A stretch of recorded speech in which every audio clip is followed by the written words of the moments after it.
Yeah, so just a bit about me first. So I'm Apurva. So I've been in the Kafka ecosystem since 2016. So that's the year I joined Confluent. So one of my first projects there was adding transactions to Kafka. And then I went on to run the KSQL and Kafka Streams teams at Confluent. And then last year, April or so, me, Sophie, and a few other people from Confluent, started Responsive. And so Responsive is a platform for managing Kafka Streams apps. And, we do a lot of the work to push the limits of Kafka Streams, some of the ideas we'll talk about here. But that's what we do at Responsive. But if you have questions about that, you can always talk to me later. Cool. So here's the outline for the talk. So first we'll spend a bit of time on Kafka Streams itself, what it's used for, what people love about it, some of the issues people have with it. And then one of the key points of the talk is a lot of those limits are not unique. So we'll go take a little history lesson to systems that have hit similar limits for similar reasons and what they did about them. And then finally, we'll try and apply some of those lessons and see how they look when applied to Kafka Streams. Cool. So let's spend a bit of time on Kafka Streams itself and what's good, what's not so good, and understand a bit more about why.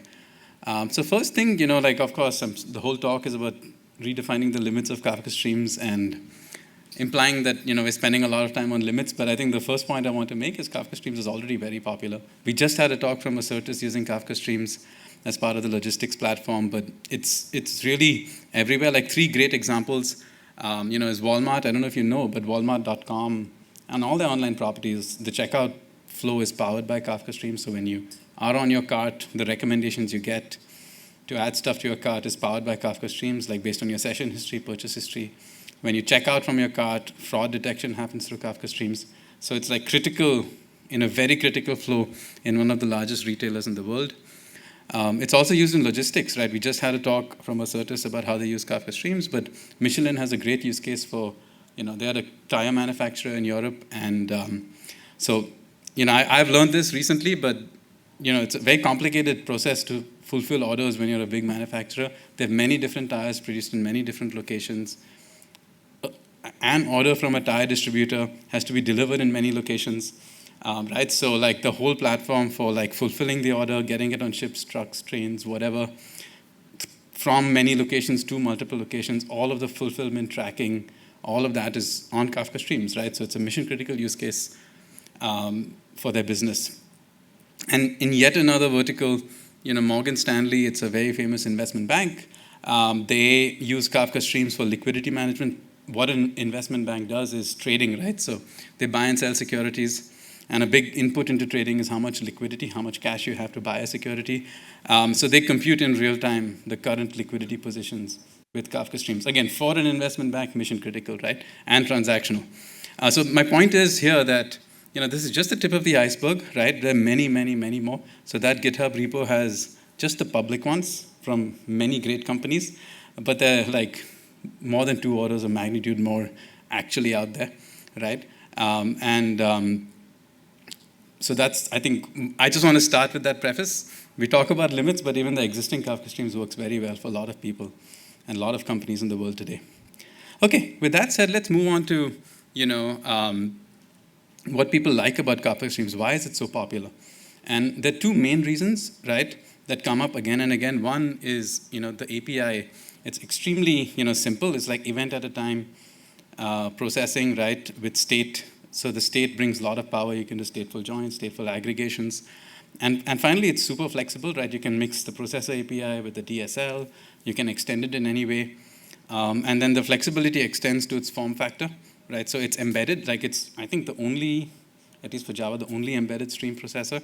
So instead of you trying to submit your job to some other framework, the framework comes to you, right? And it runs like an app in your environment with your development processes, your operational processes. So that's combined the simplicity and power of the API and the form factor, and I think that's the main reason people love it. So that's kind of what I've heard for years now. And the main thing people don't like about it is, it's just the operations, like tuning RocksDB, right? Figuring out all the settings for memory, caching of RocksDB, dealing with state restores when you hit them, and sometimes infinite rebalances with state restores that seem to never terminate. Those are the kinds of things people get stuck on, and is often the thing that makes them think twice about using more of Kafka Streams. And so that's kind of, does that resonate? Does that match for those of you who use, yeah, everyone is nodding, that's great. Yeah, so it's not a surprise. This is not something anyone should be surprised by. So the rest of this talk is really, this is the point I want to make, right? The good and the bad of Kafka Streams are really two sides of the same coin, right? And Kafka Streams is, people love it because it's powerful and integrated and embedded. But because it's powerful and integrated and embedded, you as an app developer have to run this effectively distributed data system, and that's hard to do at the best of times, and especially as you scale, right? And I think the point of this talk is, unbundle your cake and eat it too, but can you have the good while not having the bad? And what I'm trying to say is you can, and that's really what we'll spend time on talking about today.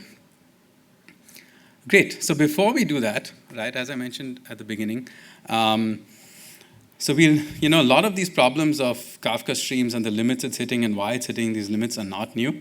And I think it's little instructive to look at other systems that have hit, nothing is always the same, but lots of things rhyme, right? So we look at similar, other systems who hit similar problems, what they did about them, and then try and apply those lessons to Kafka Streams. And I think this is important because, I think a lot of these things are big investments that we'll talk about. And you should be confident the investments will pay off. And if they've paid off for similar systems for similar reasons, it gives you a lot of confidence, right? So it's nothing path-breaking here, is my point. Cool. So the first system we'll talk about in this context is Amazon Redshift. So Amazon Redshift was launched in 2012. So in that time, 12 years ago, data warehouses were like these fully integrated hardware and software packages, right? You had Teradata and all these other things. They'd sell the hardware, they'd sell the software, very expensive, long procurement cycles, all of that stuff.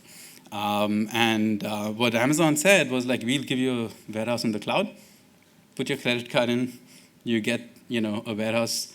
It was revolutionary at that time, right? So it was very popular, right? It made all the buzz, right? And obviously Snowflake came on and got even more buzz, but it was revolutionary for its time. And this is the architecture that they started with. So this is an example of an extremely bundled architecture, at least relative to what they are now. So you had one leader node and a bunch of compute nodes that would do both the query processing and store all the data, right? So it's pretty much a one-tier architecture with one set of nodes just interfacing with the outside world. So this is what they started with. I don't know exactly if this was the 2012 architecture. I couldn't find out the date of this diagram, but it's definitely old. So they've moved on from it, which is the point I'm trying to make. So the new architecture, and this is from a Sigma paper in 2022. So they launched this in 2019. And this basically moved to a three-tier architecture, right? If you, the bottom, the compute nodes over here, at the bottom really is split into three, right? These 1, 2, 3 layers. At the top is basically just the query processing. At the middle, the number 2 in this layer is optimizing, for different workloads, you have different types of optimizers. And at the bottom layer is storage, just storing all the data. So it's really what you often call a disaggregated architecture, separating storage from compute, adding an optimization layer for query processing, right? So that's what a Redshift has done. It's a very common story in distributed systems to kind of disaggregate an architecture that's hitting its limits. And so this comes to what were those limits and what were the benefits of this disaggregation, right? In the context of this talk, I say unbundling and disaggregation mean the same thing. So one is much less operational toil. Before they moved to separation of compute and storage, users had to maintain hot and cold data on their own. All of these are quotes from their customers. The link is in the AWS blog, right? And I think what I'm trying to, one thing if you all are Kafka Streams users is, do these words resonate with your experience of Kafka Streams? If it does, a lot of the rest of the talk should be interesting. So there's a lot of toil managing hot, cold data, so on and so forth. There was a lack of elasticity, right? When users had significant bursts, they could not scale up on time. So they would provision for peak, right? And it was very wasteful. And the third is not satisfactory performance, right? Because they were compute and storage coupled.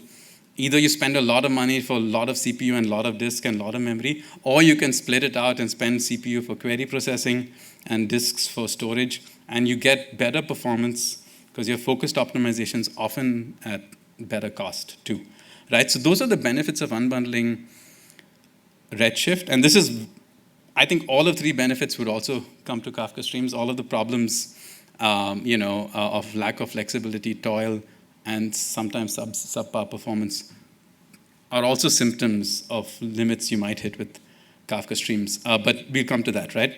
But just keep the thought in mind. And keep it in mind because we're going to use a little different example now that makes the same point in a very different context.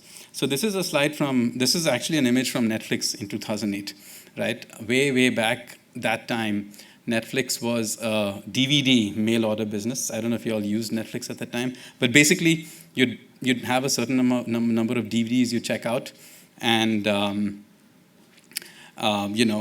once you return the DVD by mail, they'll send out the next one in your queue, and that was it. So they had a 3-day outage because they shipped a bad application update, right? Back then, it's fine because you could still watch your show.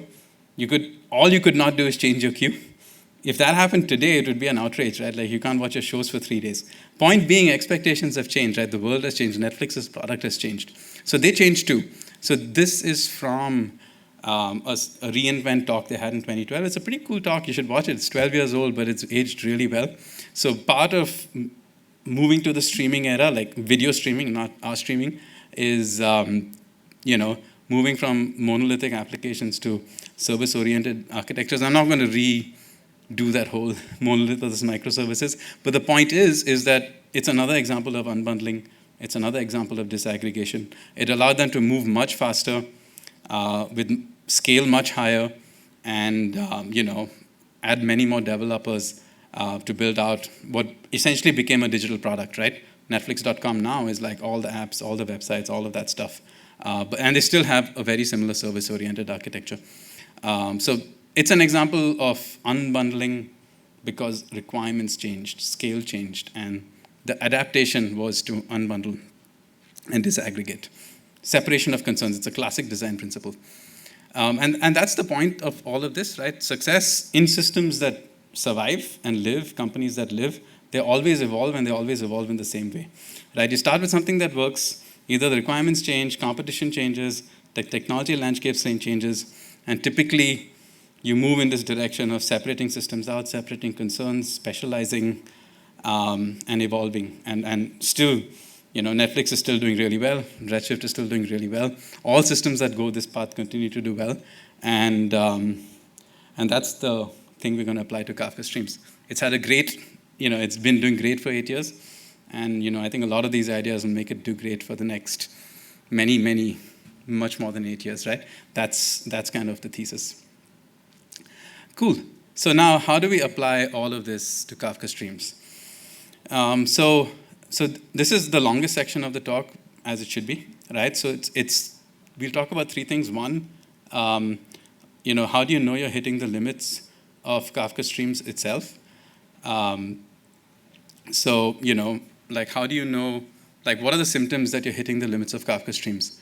Can you still see this, or should I pause? You can go? Let's keep going. Okay, cool. The second part of it would be, like why now? Why change anything now? What's changed that you should consider unbundling? And the third is, okay, how do you actually do it, right? So that's what we talk about. So first is, how do you know you're hitting the effects of the current limits of Kafka Streams? There are really 3 types of symptoms. The first is, you may be hitting reliability problems with your apps. Like if as a developer, as a team, you're hitting, rebalancing issues, constant restoration issues, or maybe your performance is not quite what you want, for the resources you have allocated to your Kafka Streams applications. It's very likely you're hitting some of these fundamental limits of the default architecture. The second category of symptoms is what I call flexibility. And there's really 2 anecdotes that are different from each other. I've heard teams say, once Kafka Streams is deployed, I don't want to touch it. Because if I touch it, it's going to get into a rebalance loop, it's going to get into restore loop, I don't want to pull my hair out, right? So I just don't touch it. And that's a loss of flexibility, right? Because you do slower deploys, less frequent deploys, all of that stuff, right? So that's an example. You lose flexibility as an app developer. If you can't ship as much code as you want, as frequently as you want, it's really not good for you, not good for your company. But that's often a trade-off people make after being burned a few times. If that's you, you're almost certainly hitting the limits of Kafka Streams in its default architecture. The other type of lack of flexibility for Kafka Streams is, I know retailers, like retail is, very seasonal, like the Christmas in the US, Thanksgiving, Christmas is the peak for traffic for retailers. I know for a fact companies in retail who provision their Kafka Streams for peak, for Black Friday, and leave it like that for the rest of the year. And they complain that, Kafka Streams is the most inefficient system. And they only do that because scaling down is virtually impossible for them because they have a high amount of state and there's no clean path to scale down. And if they do need to scale up, there's no really easy way to scale up either. That's another way you lack flexibility, right? Like you're kind of wasting money for a few days of the year, right? And that's another example. So if you're hitting that kind of inflexibility, that's an example you're hitting a limit of Kafka Streams. And the third is just toil, right? If you're brave and you don't have the flexibility, you deploy frequently, your company is scaling, then you're going to be spending a lot of time reconfiguring, retuning, resizing Kafka Streams, right? This is not surprising because Kafka Streams it has like rebalancing protocols, which is its own distributed protocol. It has state management. It has like hundreds of configs for these things. And one of my co-founders, Rohan, in Kafka Summit in London, did a talk about how do you size a Kafka Streams app. And you should just watch that talk. It's a highly iterative process, right?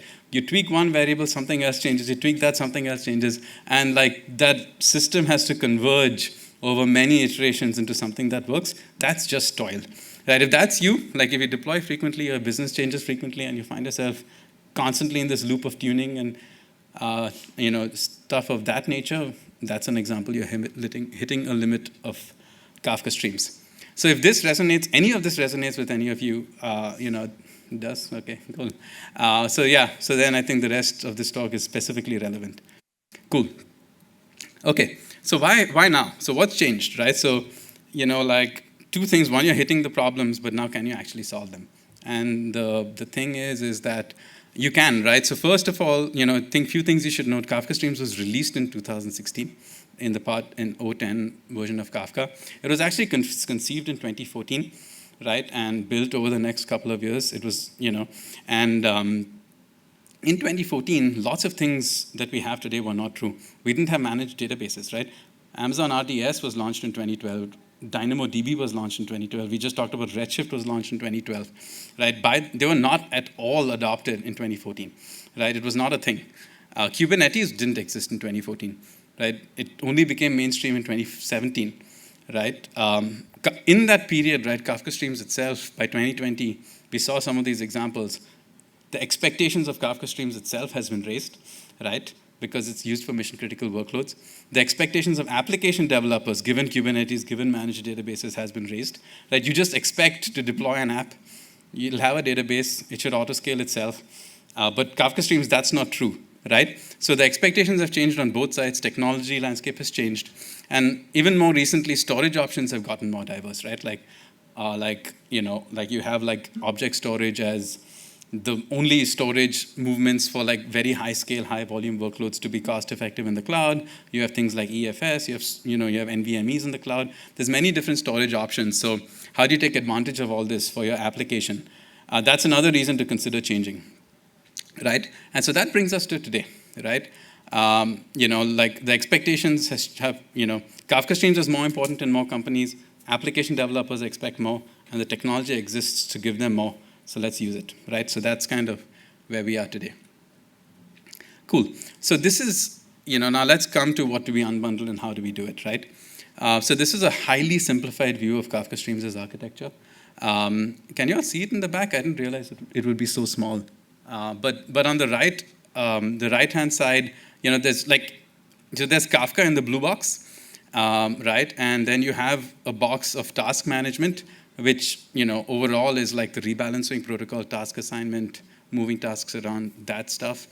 And then you have embedded RocksDB, right? Those are the two major subsystems of Kafka Streams. And then you have, like, obviously, the operators, the thread management of Kafka Streams itself, and your code, right? That's the bottom box that we don't kind of break out.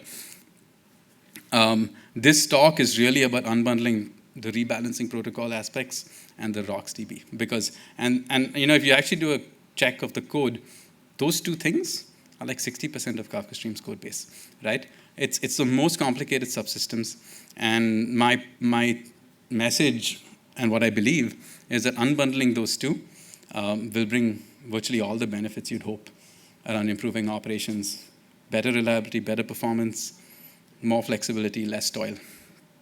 Cool. So let's start with storage, right? If you unbundle storage from Kafka Streams, why would you want to do it? First of all, right, running a distributed database is hard. That's really what you're doing in default Kafka Streams. You have partitioned, replicated RocksDB, right, that is running in the context of your app, and a lot of the bugs and production incidents that you face with Kafka Streams trace back to state stores, right? There you go. So yeah, so this is not, it should not be surprising. Like, do any of your other applications embed a distributed database that is run by your app teams? No, right? So you should not expect it should be easy with Kafka Streams, and that's a lot of what people see, right? So if you unbundle state, it's not rocket science. That's what it'll look like. You just pull it out to a remote service, right? And the benefits of doing that is, instantly you don't have any state restores. Your rebalances are instant, right? A lot of the complication of rebalancing is that tasks have to go back to where the state is. The whole algorithm for assignment is very complicated. You have sticky assigners, HA assigners, all sorts of assigners. And then just moving stuff around when the state attached takes time, which complicates the rebalance protocol itself, right? But when you remove state and all tasks are fungible, they're all the same, scheduling becomes a very simple problem. Rebalances become instant. And also, you get the flexibility, right? Like, you get instant scaling. If you need to add, if you get an event burst, you can add compute. If you get once it subsides, you can drop compute. If there's no state to move, those are instant operations as well. So those are the benefits of unbundling state. And this is also not abstract, right? So this is an example of an app that has done this. And you can see, right, in the bottom graph, you could see a burst of events up to 73,000 events per second on 8.3 terabytes of state, right? And on the top left arrow, you can see to handle that burst, 50% more containers were added. Once the burst subside, the containers could be removed. It's all instant, right? So my point is that just doing removal of state, you get, without that, I don't think scale up or scale down so fast would be possible, right, with Kafka Streams. So this is not theoretical. You can actually do it at high volume. And this is, by the way, also a transactional app, right? So you can do this with EOS, with remote state, and get performance and flexibility like this. So this is proof, right? It's not a theoretical talk. This actually is a production screenshot of an app that has done this. So let's look at how. So in terms of how, so Sophie back here and one of my other co-founders, Almog, did a talk at Kafka Summit London on exactly how to do this. That is its own 45-minute talk, right? So I'm not going to repeat it. I definitely encourage you to watch it. But I will tell you what they talk about at a very high level. And it gives you a roadmap for what to expect, right? So the pyramid is like this. The bottom of it is basic functionality. Your remote store should support key lookups and range scans at a very minimum. And once you do that, you're going to hit the most common question, what about performance, right? So how do you get performance with a remote state when you have a high latency network link between your app and the remote state? So there's many things you can do, and they talk about all of it, right? You can do things like, process and like you do reads asynchronously. So for every key, you can do reads in parallel, right? So parallel across reads. So the classic solution to high latency network links is to increase parallelism. So async allows you to increase parallelism to a remote system. So that's one optimization. Then, batched writes, that's another thing. That's another classic way to, work around latency. Caching, that's a common thing. Things like Bloom filters, the best read is one you never have to do. So these are all techniques that you can use to basically, the main problem with remote state is latency. And all of these techniques solve for making latency irrelevant, right, to maintain throughput. So those are the ideas. They dig into all of that in the talk. So if you got basic functionality, you got the performance, the next thing you need to think about is correctness. And correctness really has two aspects to it. One is, Kafka Streams in RocksDB world is always a single writer per key, right? And that's guaranteed by the rebalance protocol and the transaction protocol in Kafka. So you need to reconcile. So it's like, here it's zombies, but really there's this whole notion in distributed systems of fencing. So you need to have an epoch of some sort for your remote state that's basically the version of the epoch, and you need to have some sort of versioning it also. Both those things. So how do you do that with a remote state store? What are the techniques you can use to achieve fencing even with remote state, right? So that's zombies, handling zombies, like stray writers in a distributed system. And then finally, exactly one semantics, right? How do you reconcile Kafka transactions with a remote state store transaction? And it's actually not that hard. The solution is to use Kafka as a write-ahead. One solution is to use Kafka as a write-ahead log. And then you need an atomic flush, atomic compare and set on the remote. And you still get the same exact transactional guarantees if you do that. So that is an extremely deep talk on distributed systems and distributed system design.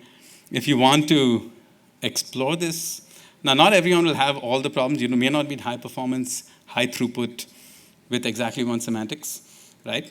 So it may be a simpler problem for you, but really this is a comprehensive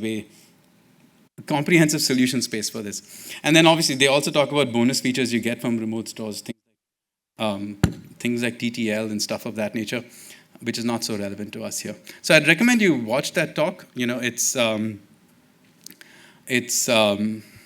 If you like distributed systems and those problems, it's a lot of fun. And if you want to do it yourself, I think that's an essential manual. So that's all I'll say on that. Obviously, that's something Responsive also does. We have solved this in our platform. So if you have questions, you can always ask us. We're here afterwards. Okay, so the next one is about unbundling the control plane. We'll talk more about this in detail because all this work is happening in open source. So we'll spend a little more time on it. So first of all, you may be asking, what is the control plane in Kafka Streams, right? Like, I've never heard this word. So let's spend a little time on, it's like, if it looks like a duck, it sounds like a duck, it must be a duck. So we should ask the question, what does the control plane do, right? And there's no clean definition. I asked ChatGPT, I looked online, like there's no like authoritative encyclopedic definition. So let's just see, what does it do? And I hope you agree that these are some of the things the control plane does. First is, just broadly speaking, before we go into what it does, like this is part of the idea in modern architectures of separating the data plane. The data plane is what does the work of a system, and the control plane is what manages the workers' nodes that do the work, right? So that's a broad function of a control plane in this context. And in that context, one of the things a control plane does, it either makes or detects changes to the worker pool. If it doesn't need to add a node, was a node lost? So it has to detect that event. That's one of the things it does. Having detected a change of that nature, it has to schedule work onto the new workers or schedule work out of the workers that were lost, right? So it needs to find a new allocation of work on the existing compute pool. And finally, it needs to make it happen, right? It needs to actually move stuff around to get to the desired state. It needs to reconcile desired state with target state. So those are the functions of a control plane. Not all of the functions, some of the functions of a control plane in modern systems, right? You could debate it, but roughly speaking, hopefully you'll agree with this. So what does rebalancing do? It detects load imbalances, right? It detects when members join or leave a group, like a consumer group, right? That's one of the functions that it does. It does assignment, right? Like Kafka Streams has lots of different assigners, sticky assigner, HA assigner, but what does that do? It figures out which workers, which members tasks need to go to, right? What is the new assignment? So that's computing load distribution. And finally, it reconciles, it actually moves tasks around. Right? That's a third function of the rebalancing protocol. So it reconciles desired versus actual distribution. So those are three functions of a control plane, primary functions. Those are three functions of the rebalancing protocol. So what I'm saying is that the rebalancing protocol acts like a control plane for Kafka Streams, right? So Sophie is here. I didn't know she'd be in this talk, so it's great. So I can just keep pointing at her. But she wrote an amazing blog back in, that's linked to from here, about how the rebalancing protocol evolved. So she is an author of the rebalancing protocol. She's done it in Kafka for many, many, many years. So she does a very deep history lesson into back from the beginning of time of Kafka to today, how it has come to fulfill this function. Very interesting. Again, if you're interested in distributed systems, that's a great blog to listen to. To read. We should also do a podcast, I guess. But so I'd recommend that you do that. And then the fact is, running a control plane is hard. Now think about it. Kafka Streams is a distributed database and an embedded control plane. No wonder people have problems, right? This is another big class of problems people have with Kafka Streams. You can go see the Jiras. But first of all, it's hard to get right. So there's lots of bugs around this that are fixed over time, obviously, and continuously. But it is just a hard problem to solve. And it's also hard to tune. And between that, you get a lot of issues around, getting your apps online. So it's really hard, and that's why it's worth unbundling. So if you unbundle the control plane, it's basically, this is, you remove storage. Now the next thing is remove task management. And that's what it'll look like. Like task assignment is one function. Actually reconciling the state of a rebalance is another function, both of which can be unbundled, right? But if you do this, this is what you end up with. Like a very slim runtime in the context of your app, just the streaming operators and your application. Almost all the distributed systems problems are factored out, are disaggregated, and it's a significant simplification. It's a good separation of concerns, and I think it brings all the benefits that you could hope for. So we'll talk about the benefits, but before that, this is actually in progress. This work to unbundle the control plane is happening in the open source world. So KIP 924 unbundles task assignment. So task assignment for Kafka, for any Kafka app, including Kafka Streams, can be delegated to a separate service, so that you can write any assignment, override any assignment, and it just works. This is something Responsive contributed to Kafka Streams in 3.8. KIP 848, this is broker-driven. This is the new rebalance protocol. It's work done by Confluent. I think it's GA in 4.0, but it is almost done, already done. But this basically moves reconciliation, the task of reconciliation, completely to the broker. And then very active today in the open source community is KIP 1071 that basically builds on KIP 848 to bring the reconciliation of the rebalance to Kafka Streams as well, right? So it's kind of the same line of work, but 848 and 1071 for Kafka Streams, what they mean is that the work of actually moving things to their target locations is done by the broker, not a responsibility of your app. And then 924 means what should be moved where is done by another service, not the responsibility of your app. And that's a significant simplification of what runs in the context of your app. So it's good you're here, Sophie, because I can just keep saying, she had a talk yesterday that talks a lot about these KIPs. You should definitely watch the recording. She digs into more of what's coming up, what's been done in this area in the open source community. So if you want more detail, you can definitely check out that talk when the recording comes out. Cool. So what are the benefits of of unbundling the control plane, it's flexibility and stability. Like if you unbundle task assignment, lots of things like upgrades become easier. You can pin tasks. Like once you upgrade a node to a new version of your code, you may not want tasks on that node to move to an older version of the code. Those are controls you get once you control task assignment. It's not an option you have today, but that's an example of flexibility. It's also an example of improved operational hygiene. In general, you want a reconciliation process to be done once, because all the logs are in one place. The control is in one team who'd own that hard problem, right? So that's, so better operational hygiene and better stability overall is what you'd get from both 848 and 1071 for Kafka Streams. Yeah, so I think that's it. So, I said 35 minutes. It's about 36 minutes, so we'll have a few minutes for questions.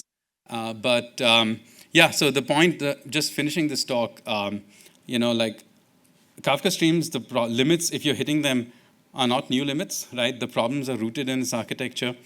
The solutions for those problems are actually very well understood. And there's clearly a path to actually achieving those solutions with Kafka Streams. And I think if you do that, I think Kafka Streams for mission-critical applications can continue to scale and grow for many, many years to come, right? And I think that's something I look forward to seeing happen. So yeah, so that's it.